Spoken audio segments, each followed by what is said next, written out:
câncer é a principal causa de morte em 140 municípios gaúchos e em 6 das 21 cidades do Cored da Produção, onde está Passo Fundo.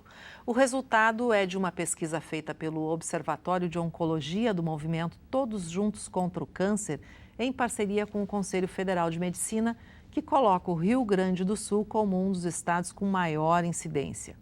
Tema que a gente vai tratar hoje no Estúdio 4 e também vai abordar a relação da alimentação e dos hábitos de vida com a doença e como o serviço público está organizado para atender a demanda crescente de pacientes.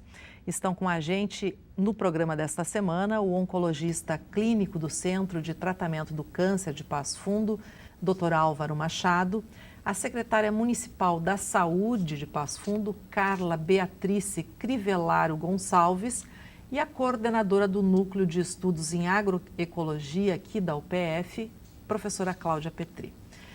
Obrigada pela presença de todos vocês. Doutor Álvaro, eu sei que de sua parte esses dados que foram revelados há cerca de 2 semanas já foram analisados, mas vamos partir agora de uma projeção. Se a gente tem um número muito preocupante que está relacionado a 2015, o que a gente pode esperar dos próximos anos?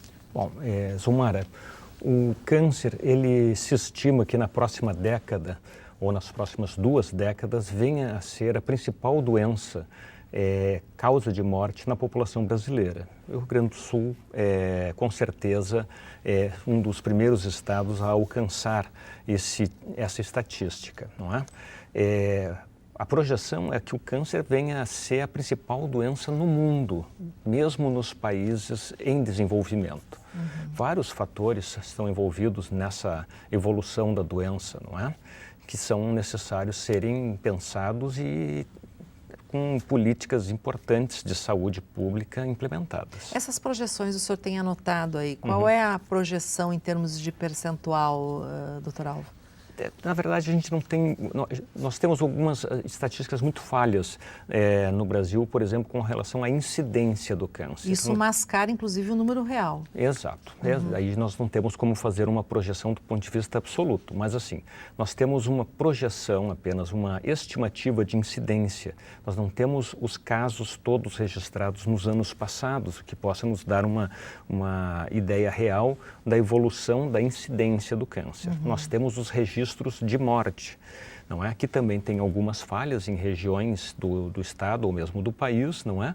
Mas isso nos permite ver que o crescimento de mortes por câncer vem aumentando com relação às mortes totais da população, não é? É um percentual crescente. Hoje o câncer é a segunda causa de morte na população brasileira. Como nós falamos a respeito da pesquisa, 500 e poucas cidades das 5.000 e tantas cidades do país já têm o câncer como principal causa de morte, e no Rio Grande do Sul é o estado com o maior número de cidades que o câncer é a principal causa de morte. Incluindo Passo Fundo. Inclusive Passo Fundo. O que nos deixa preocupados ou mais surpresos é que a grande maioria das cidades que tem o câncer como principal causa de morte são cidades pequenas. O câncer é historicamente relacionado ao desenvolvimento industrial e à urbanização, não é? E no Brasil nós temos um quadro onde um bom número, ou o maior número de cidades onde o câncer predomina como causa de morte, são cidades pequenas, menos de 25.000 habitantes. Isso é um dado a ser pesquisado, trabalhado e identificado e precisa ser modificado. Agora, Carla, Passo Fundo é uma cidade polo regional na área de saúde, atende aí um universo de 2 milhões, não é, de habitantes. Atende não, mas está inserida num universo de 2 milhões de habitantes. Como é que o sistema público tem agido em relação a esses números crescentes aí da doença? Bem, eu acho que um aspecto importante que o Álvaro já citou é a gente trabalhar com o foco na prevenção e no diagnóstico precoce, né? E eu acho que a Cláudia vai trazer mais algumas coisas importantes nesses aspectos também, em função da prevenção principalmente. Considerando os principais tipos, né, de câncer que nós temos notificados, porque esses dados eles são obtidos a partir das declarações de óbito. Então, a partir da declaração de óbito, conforme o preenchimento de todos os campos, é feita uma codificação, né, isso na vigilância epidemiológica do município, e os dados que o Álvaro cita, eles são aqueles consolidados do DataSUS, que são do Brasil todo, né? Então, eu tenho aqui o recorte só de Passo Fundo. E, efetivamente, em 2015, foi realmente a principal causa, depois voltou, em 2015, 16, 17, voltou a ser a circulatória. Então, considerando os tipos de câncer, esôfago, estômago, pulmão, mama, que eu posso citar aqui como os e cólon, né, os 5 principais, a importância da pessoa também estar atenta e que o sistema de saúde tenha a capacidade de identificar, né, um potencial doença no paciente para que se possa, então, realizar todo o processo. Em termos de câncer de mama, próstata, todos sabem do Outubro Rosa, do Novembro Azul, enfim, né, e da necessidade que se desenvolva essas ações no sentido da detecção precoce, né, a mamografia, o citopatológico, no caso da mulher, né, e também no caso do risco, né, de cólon, também outros exames que podem ser realizados. No momento que há a identificação de um potencial doença oncológica, qualquer médico, por exemplo, da rede pública, ele pode fazer uma solicitação. Hoje, o acesso à oncologia em Passo Fundo, na 6ª Coordenadoria do município, ele está regulado pela 6ª Coordenadoria. Então, qualquer médico pode fazer essa solicitação, se ele tiver exames que comprovem, vai colocar isso no laudo, né? Se é necessário que haja uma avaliação e investigação, também vai solicitar isso. E de 2 a 7 dias, mais ou menos, o paciente tem acesso à consulta com o oncologista, que pode acontecer... É um procedimento, então, burocrático, administrativo, mais rápido. Mais rápido. E que tanto o Hospital São Vicente quanto o Hospital da Cidade recebem pacientes, obviamente, que conforme as suas especialidades, enfim, né? E aí, no momento que o paciente chega até o hospital, bem, aí ele entra no processo todo, se houver necessidade de outros exames, cirurgia, radioterapia, quimioterapia. A maioria dos tratamentos é pelo SUS, Carla? A maioria dos tratamentos? Eu não sei te dizer, né, mas eu acredito que sim. Sim. Em função, principalmente, do alto custo desses tratamentos, né? Então, são pouquíssimas pessoas que têm condições e os próprios convênios também têm restrições.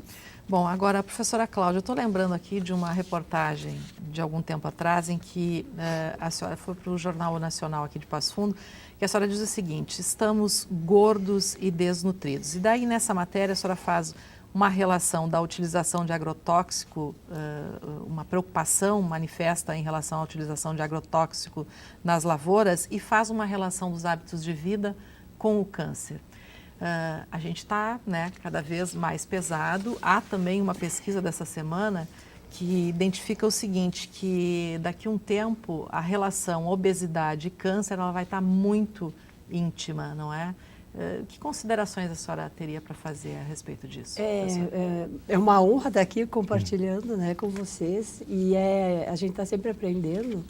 E a partir do momento que a gente sabe que o Brasil tem mais de 90% da sua superfície como área agrícola, e que os pequenos municípios têm essa incidência, é óbvio que tem uma influência da paisagem matriz, que é a paisagem agrícola. É óbvio, é só uma questão de raciocinar.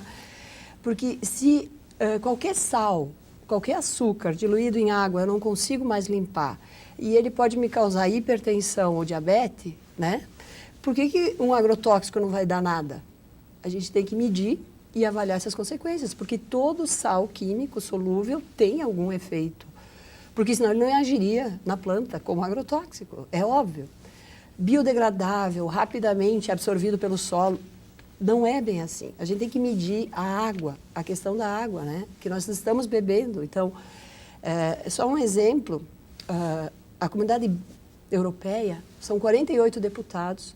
2 deputados coletaram a urina de todos com o termo de consentimento livre esclarecido. Todos urbanos. 100% tem glifosato na urina. E 40% acima do nível tolerado. Eles só fazem o quê? Eles são biomagnificadores. Eles são consumidores. Eles compram a comida na cidade.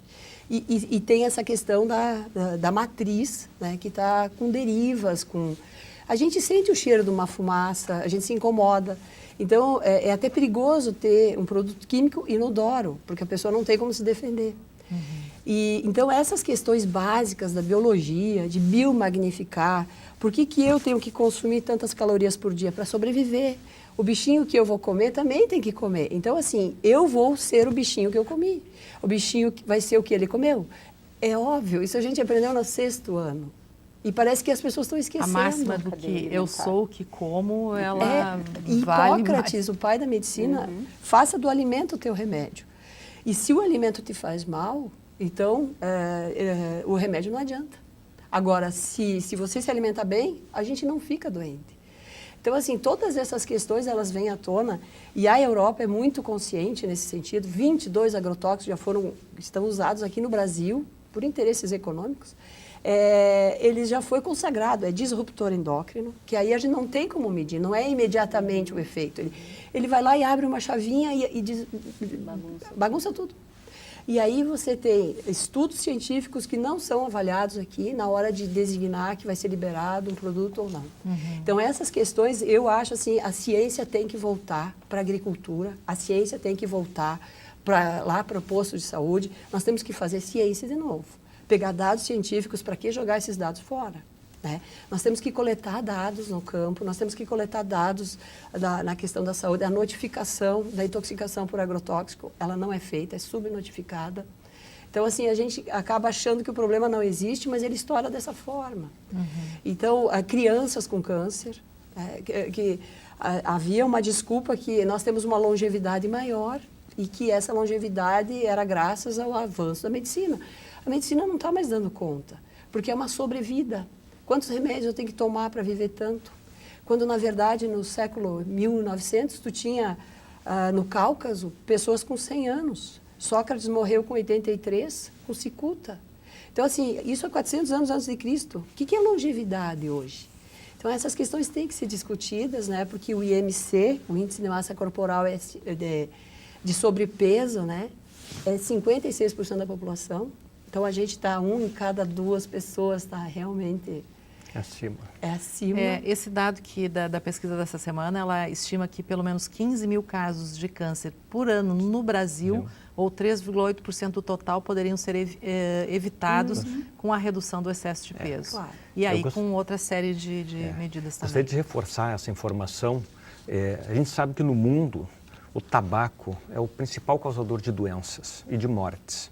Supera qualquer outra causa isolada, não é?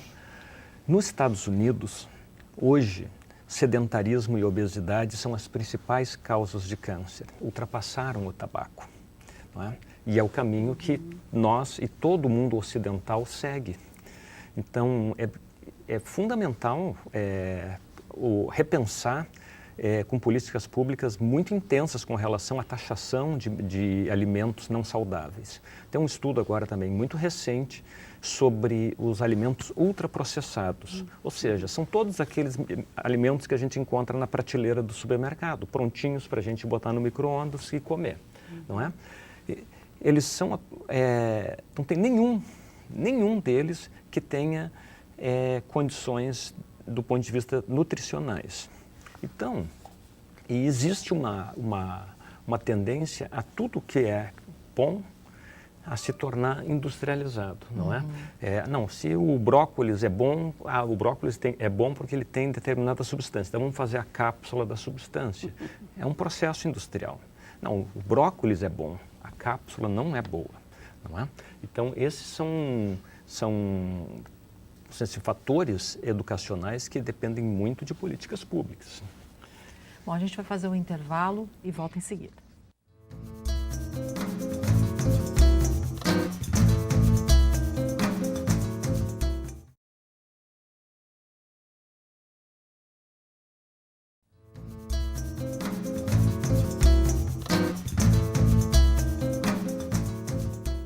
o câncer como principal causa de morte em 140 municípios gaúchos e a relação da doença com os nossos hábitos de vida está pautando o Estúdio 4 desta semana.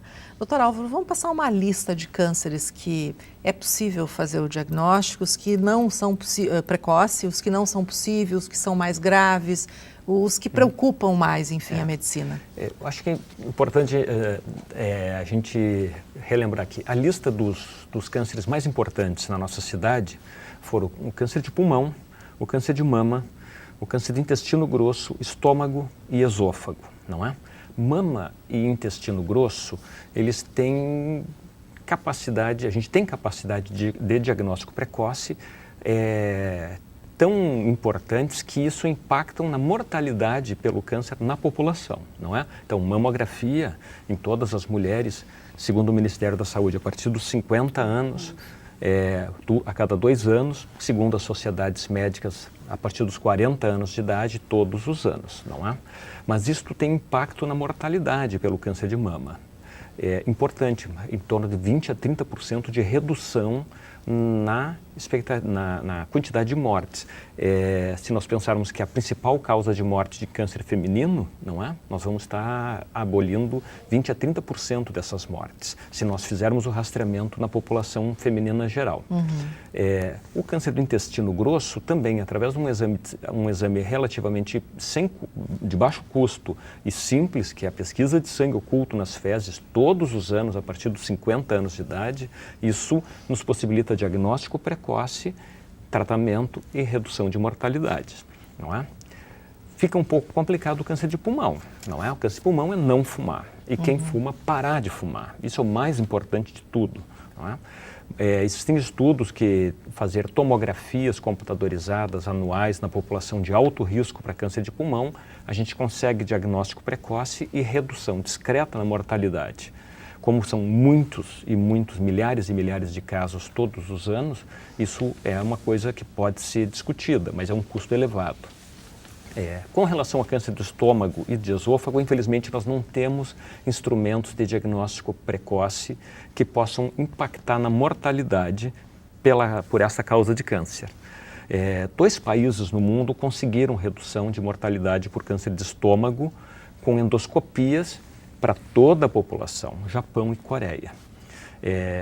Penso que seja de muito difícil a implementação, né? Não existe endoscópio e dinheiro no Brasil para fazer isso, mas uma alimentação saudável. E lembrar que no Rio Grande do Sul o câncer de esôfago é muito importante, ele está em 5º lugar como causa de morte por câncer, não é? O chimarrão, não é?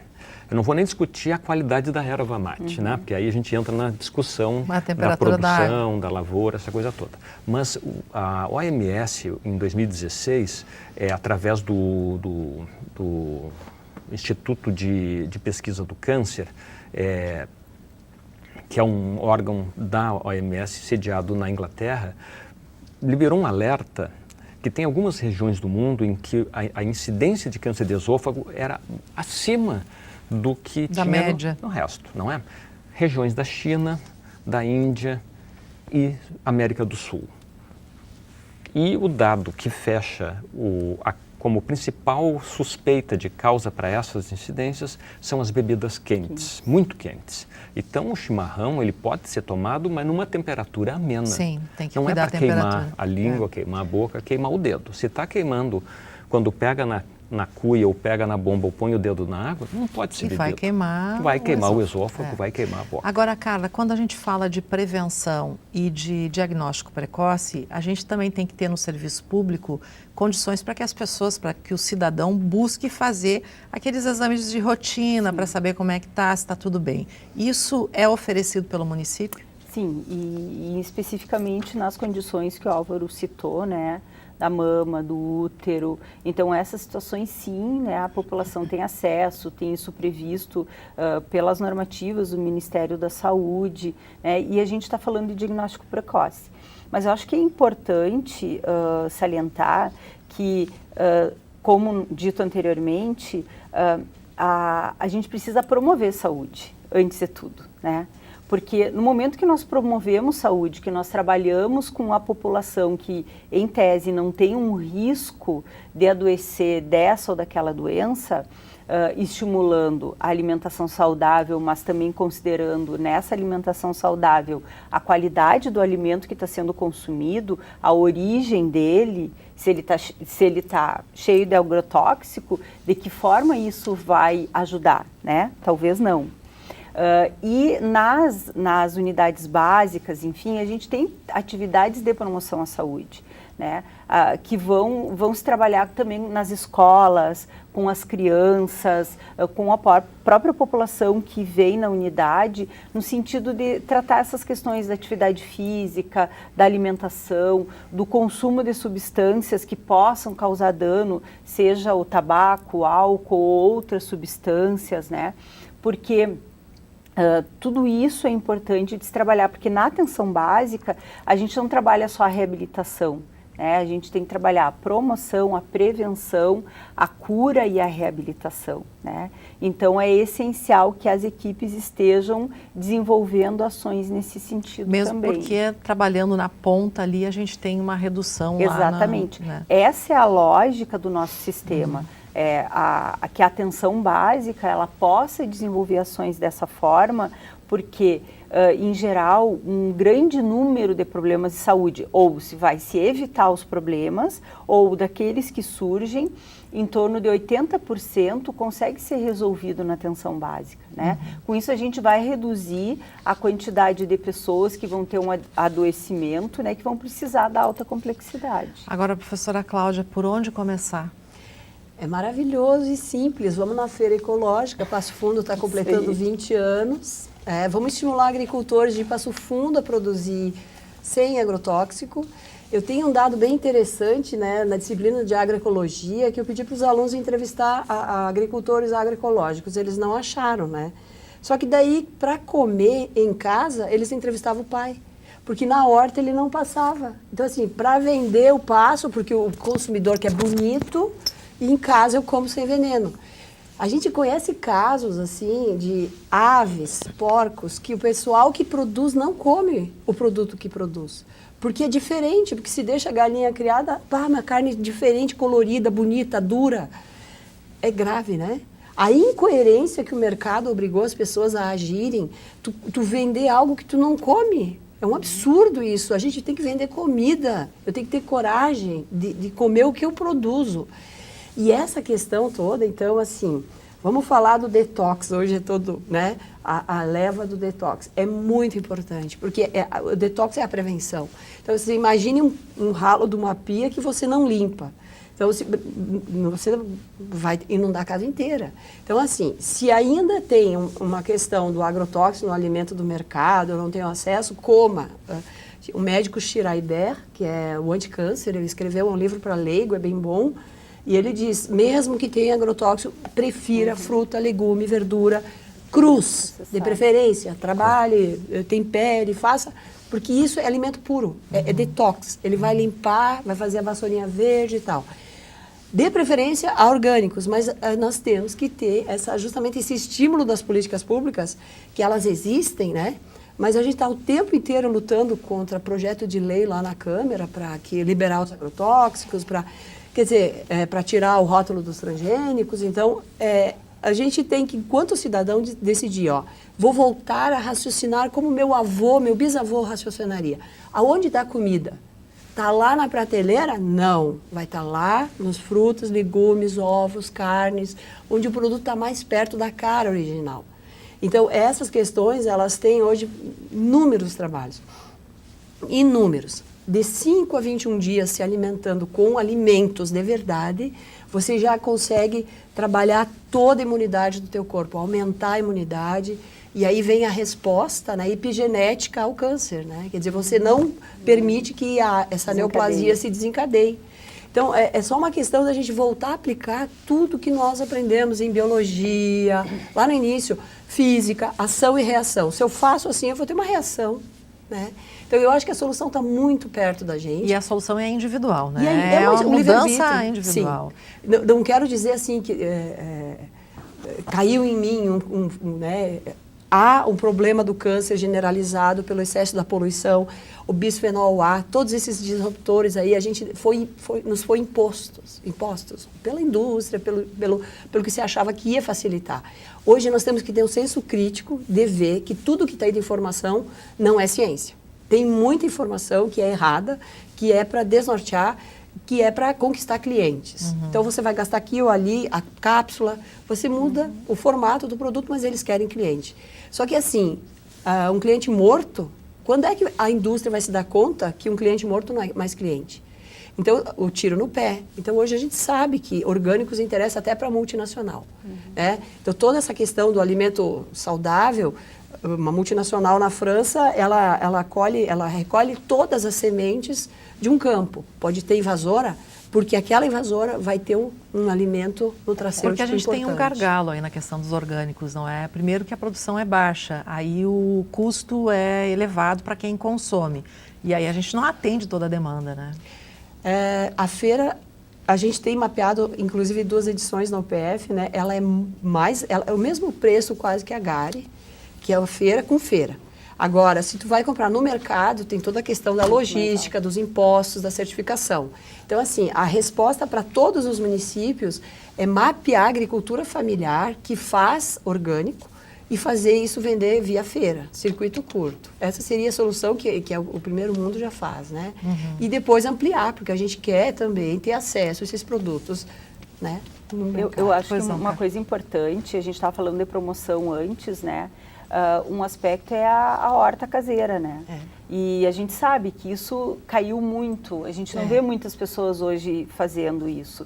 E uma das ações que na área da saúde a gente pode trabalhar é justamente estimular ou hortas comunitárias ou hortas caseiras. A gente está, assim, começando a discutir alguns aspectos em relação ao uso de plantas medicinais, dos chás, enfim. Aliás, já tem no sistema, né, do município as práticas integrativas. Isso, as práticas integrativas. Nós temos algumas práticas, né?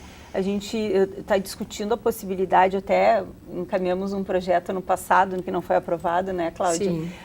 Das farmácias vivas, que seria realmente a produção das plantas, para que in natura elas possam ser distribuídas nas unidades básicas, né? Então, assim, são caminhos, existem possibilidades. Agora resta nós, como gestores, né, as equipes, poderem se apropriar disso para implementar. Eu gostaria de falar assim, mais algumas coisas que eu vejo como muito graves e que precisam de respostas urgentes, não é? Uma delas que foi citado, o glifosato é o principal agrotóxico vendido no Brasil. Os níveis tolerados na água pela legislação brasileira são 20 vezes superiores à legislação europeia. Não é? É muita coisa. Da União Europeia. Então, e o glifosato, ele é potencialmente carcinogênico, segundo a definição da Organização Mundial de Saúde. Apesar de já haver uma briga muito grande, não é? Da Monsanto, agora Bayer, não é? Com relação a essa denominação. E eles conseguiram, na União Europeia, mais algum tempo de uso observacional do glifosato nas suas culturas. Mas existe uma campanha, não é, da comunidade científica muito grande com relação às restrições também ao glifosato. Fora outros agrotóxicos que no Brasil ainda são vendidos e que são proibidos em todo o mundo, não é? Então, isso são coisas muito importantes. Agora há pouco foi aprovado pelo Congresso uma proposta do Executivo liberando ainda mais, fragilizando o controle com relação ao uso dos agrotóxicos e da autorização, retirando da Agência Nacional de Vigilância Sanitária o poder de veto ou de opinião. Então, nós estamos... regredindo. Exato, nós estamos fazendo com que essa expectativa de que o câncer vá ser a principal causa de morte no país, em vez de ser daqui 20 anos, vai ser daqui a pouco menos de 10 anos. Então, essas coisas é que eu vejo como importantíssimas do ponto de vista imediato, né? Teríamos várias outras que a gente poderia citar, mas nosso tempo é curto. Pois infelizmente o programa está acabando, mas acho que a gente conseguiu passar um recado bem bacana e a síntese da coisa é de que cada um tem uma responsabilidade imensa para limpar esse ralo, né, professora? Isso, verdade. Limpar isso aí, fazer o detox. Tá. Obrigada pela presença de todos vocês. O Estúdio 4 está encerrando, mas se você quer rever este e outros programas, é só acessar o nosso canal no YouTube. Até a próxima semana.